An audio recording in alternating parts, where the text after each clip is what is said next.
ឧបករណ៍វិភាគបញ្ហាហិរញ្ញវត្ថុប្រភពហិរញ្ញវត្ថុនៅក្នុងវិស័យគ្រប់គ្រងទឹកស្អាតការសម្អាតនិងអនាម័យជនបទដើម្បីអនុវត្តក្នុងប្រទេសកម្ពុជាគោលគំនិតប្រភពហិរញ្ញវត្ថុរបៀបទទួលបាន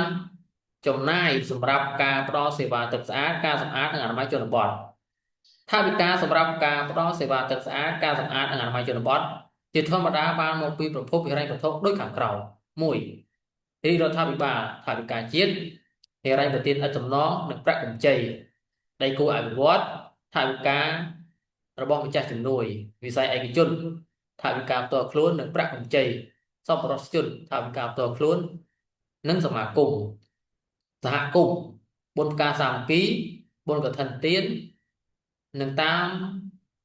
រយៈសកម្មភាពផ្សេងៗទៀតឡាដើម្បីធានាបាននូវការផ្ដល់សេវាទឹកស្អាតការសម្អាតនិងអនាម័យជនបទប្រកបដោយនិរន្តរភាពរាល់ការចំណាយលើសេវាទាំងនេះត្រូវតែមានមូលនិធិសម្រាប់អនុវត្តជារៀងរហូតឧទាហរណ៍ការដាក់បញ្ចូលថវិកាផ្ដល់សេវាទឹកស្អាតការសម្អាតនិងអនាម័យជនបទនៅក្នុងគម្រោងផែនការវិនិយោគថ្នាក់ស្រុកនិងឃុំជារៀងរាល់ឆ្នាំ